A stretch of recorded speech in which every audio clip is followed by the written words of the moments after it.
Hello. So I got a question from a listener in the comments section, and I would like to take some time in this video to explore an answer that I thought about. And by the way, if you have any comments, questions to me that you would like me to explore in a video, please just ask them in the comment section and I'll make a video like this about it. So this question from a listener, it goes: I would like to know how to deepen my relationship with myself in order to enter into more conscious relationships with others. What are the most important questions I can ask myself to get to know myself even better? So that's a really good question. Like, what can I ask myself to get to know myself better so that I can handle conscious relationships with others better? So that's a very conscious question. Like, I need to get to know myself first in order to get to know other people. Okay. So I do think that one of two most important questions that you can ask yourself is, what do I fear? What do I fear? Given that fear, if not acknowledged, does give a lot of uncontrollable reactions, emotions, behaviors to yourself and to another person. So to know the answer to what you fear gives you a lot of advantage when it comes to getting to know yourself and to be with someone else. It gives you a lot of knowledge and understanding about yourself and why you act in certain ways in a relationship. So let me give an example. If the answer to what do I fear is, for example, a very common one, abandonment is very common. What do I fear? Abandonment. So if you're not aware of how scared you are of abandonment, if it's not acknowledged, if you're not honest about it, then you are going to have different kinds of strategies around abandonment. What I mean, you're going to have different kinds of strategies to avoid the state of abandonment. So you're going to have defenses, protection around the state of abandonment. You are going to make sure that you will never feel abandoned if you're not aware of that is your greatest fear. So your greatest fear is abandonment. Everything that triggers that feeling, everything that has to do with abandonment scares you, say. And the feelings that gets triggered in the state of abandonment is, well, it's often fear, it's often pain, grief, anger. Well, it can be all sorts of emotions. And if everything you do is to avoid to be abandoned, then you're never gonna be able to tolerate the emotions or process the emotions that get triggered by abandonment. So everything you're gonna be occupied with is to avoid being abandoned. What is an example of that? Well, for example, you might actually be the one who abandons in relationship. So that is a way to avoid the feeling of abandonment, is to actually get control of abandonment. So you will be the one who abandons, right? So then you don't have to be surprised by the feeling of pain if someone else abandons you when you've been open and vulnerable in a relationship, and then the other person abandons you, and then you will feel pain and you will feel grief and anger and fear and all of those emotions that you felt as a child when you presumably experienced being abandoned by an attachment figure and you weren't prepared of it, and you haven't processed and dealt with it, so this is why you fear it. And in an adult, if the same thing repeats, you're open and vulnerable, and then you get abandoned, I mean, you don't want it to repeat. So one way to avoid that is to be the one yourself to abandon. For example, in a relationship, you become avoidant, you become detached, or you create drama so that you can have a reason to break up. So this is a defense. This is a way that you can destroy relationships, conscious relationship, and destroy for yourself as well. So that has great consequences that you don't, if you're not aware of that, that's your greatest fear. You will not be aware of all the things you do in order to avoid your greatest fear that actually destroys your relationships. Another example of what you fear, what you might fear the most, is to receive help. That can also be a fear, something you fear, to be vulnerable and open and to actually get help. Maybe you learned that you had to take care of yourself and that no one could help you and you have to be independent and so on. So to receive help might be acquainted to pain, because maybe as a child you actually needed help but you didn't get help. So every situation that reminds you of that is something you want to avoid. So maybe you develop defenses that were the opposite of being open and receiving. Maybe you develop defenses of every time someone is offering you help, you get very defensive. You get very maybe blaming or finding problems or becoming difficult or lying, saying everything is okay. No, it's no problem with me. I can take care of it my own. That's one way to avoid the situation of receiving help. So if you're not aware of that, that's your greatest fear, you will not be aware of how you avoid every situation of getting help. And then if you avoid every situation of getting help, you will not get a reparative experience of how you are in an adult life actually can get help. You are not alone. So that's an example of how you can destroy for yourself, how you can make so that you won't heal, you won't get a reparative experience, that you will continue your adult life with the narrative that no one helped you. And as an adult, you contribute to it yourself by not receiving help, by not being open to help.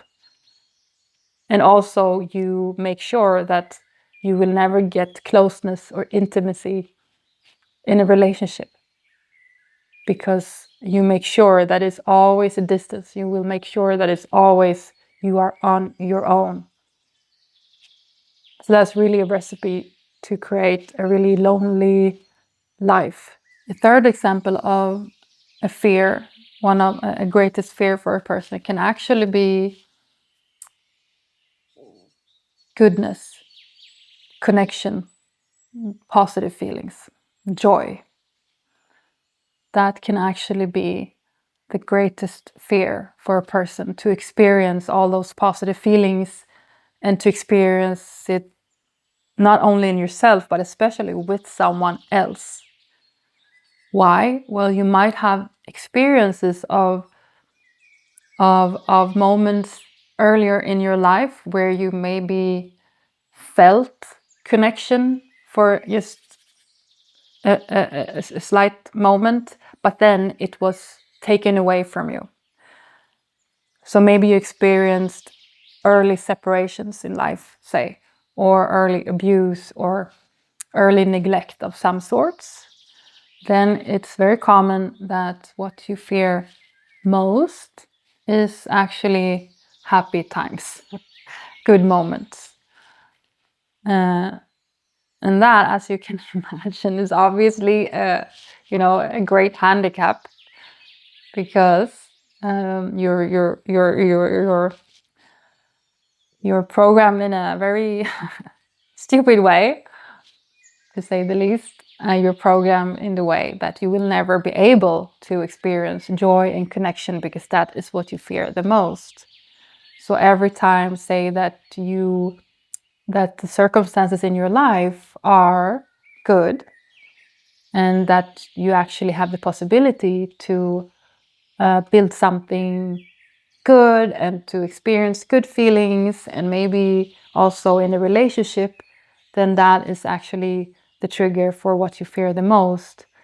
And then you will do some stupid shit so that it ends up a disaster again, where you feel safe. So that's also a common thing that often more traumatized people, that they feel often fear for good feelings. Like that's the enemy, not the bad feelings, because that's what they're used to. So being aware of your greatest fear helps you to get control. Control is a tricky word, but helps you to take care of what you fear most, so that you can be less scared eventually, and to actually face what you fear most, which then might be then again abandonment or happiness or receiving help, so that you can get an experience of what you fear most eventually then instead becomes what you need most. So for example, receiving help, if that is what you are most scared of, then you will get an experience. So this is, I actually need a lot of help. Or if you fear being abandoned, maybe you get an experience of how, well, actually, I very much enjoy or I'm being comfortable with being in yourself, with being alone.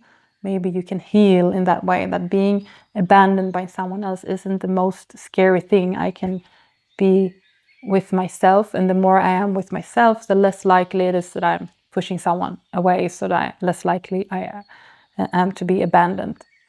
And so you can change your reality in that way. And also happiness is maybe what you need the most when you can heal that trauma. But really to be aware of your greatest fear is the only chance to actually work with it, to actually not get around it, but to face the fear, to help yourself get less scared and to change the perception you have of what you fear. So for example, with abandonment, if you work with your fear, then you understand, well, actually, I'm not abandoned all the time. This only because of my trauma, I perceived I'm being abandoned all the time, but actually it's not true. It's just my perspective, because I'm so used to being abandoned, so that's why I'm seeing it all the time. And actually, it's not that no one helps me. People help me. So that actually, that if you're aware of what you fear, then you might be able to help yourself to change your perception of your trauma, which is basically healing your trauma. When you change your perception, then you can go from to a higher mindset, to a different mindset than your trauma, the lower mindset. So to answer that question, what do I fear, is the first step to getting to know yourself and to get control of all the reactions you have to your fear that you weren't aware of, that really destroyed your life. Because when you stay with that answer, what I fear the most is abandonment, then you don't maybe have to act on it so that your relationship will be destroyed. Then you can just stay with being honest about that existence. What I fear most is abandonment. Stop there. Okay, next step. So how do I get help with that? Or is it really true that I get abandoned in my adult life all the time? What are the triggers to that feeling of I being abandoned? How do I deal with abandonment? I abandon myself, or I run away, I avoid, or I destroy something so that I will be abandoned. To really understand like how you work around your fear instead of facing it full on, accepting it, being honest about it. So it first of all exists, and when it exists, then you can make yourself less scared of it. So that's the first number one important question, I would say, to ask yourself in order to get to know yourself so that you can deal with relationships better. The other question I thought of was the opposite. What makes me feel safe? So that's also includes a lot of information. So you know what you fear the most, but then what makes you feel safe?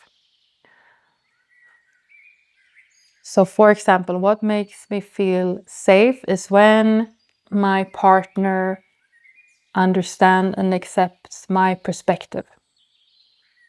Then it feels like I exist, and that makes me feel safe. When my partner is defensive and doesn't listen to my perspective, then I don't feel safe, because it feels like I don't exist, and I feel like I lose control and I'm not here, and I don't feel safe with my partner. So that is something that makes me feel safe, for example. Or it might be when my partner understands my emotions. I feel understood, so and is calm, so I can regulate my emotions.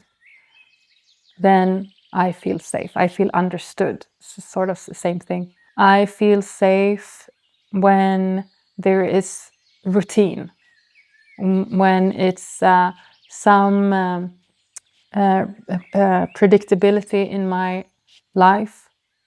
So when it's not, chaotic. So that's when I feel safe, when I have routines.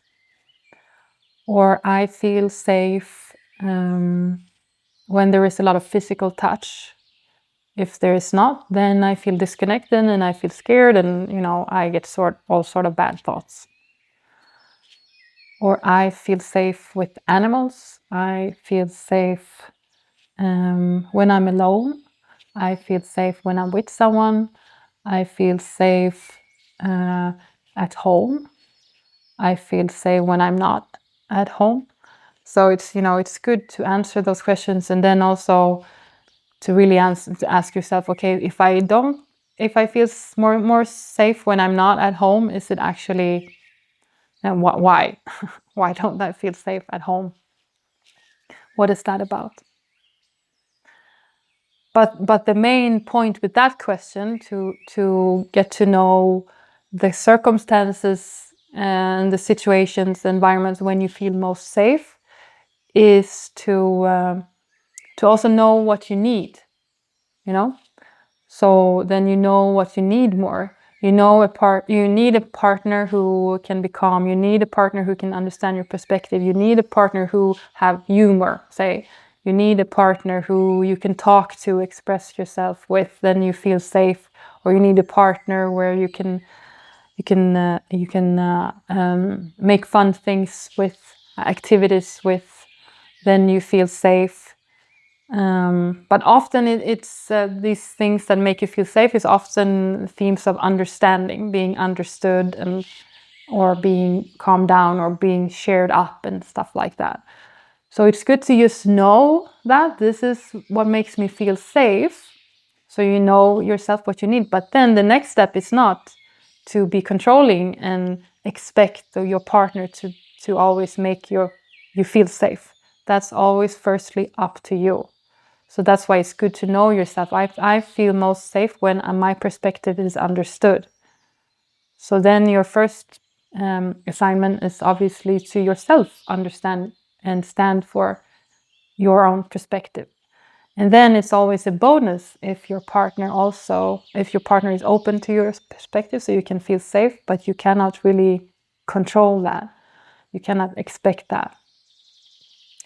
Also, I feel most safe when someone regulates my emotions. Okay, so your task is to first be able to do that yourself.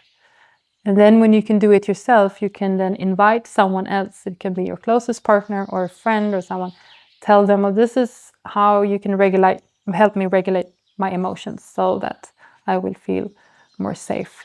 So the answer to that question is mostly to get to know when is, the most optimal circumstances, the most optimal environment for me. But it's not always you can get the most optimal environment, and often life is a lot about challenges. So life is not just about being safe and everything being fluffy, even though that would be really nice, but it's not. Life is not like that. It's hard. Life is hard. And it's a challenge for us to be able to deal with the challenges so we still can keep ourselves and keep our well-being and a positive mindset. That's the task, to really how we perceive these challenges.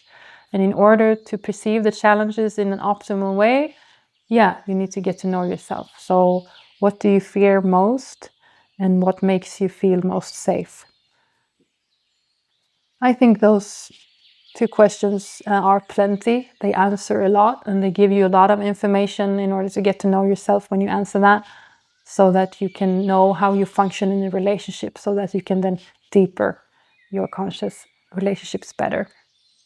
So I hope that was helpful. That was an answer. And please, again, if you have other questions, if any of the listeners have questions to me you would like me to explore in a video like this, please just comment, and I'm happy to explore themes that might fit relationship psychology or emotions, like our inner world. Anything like that.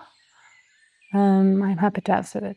And if you want to dive deeper, like really getting help with an issue, like talk about it further, then you're very welcome to contact me to use any of my services as a therapist. It's just go to my website and email me, and I will answer you, and we can have a Zoom, a talk on video link like Zoom, for example, so that I can be at your service and help you with your issues.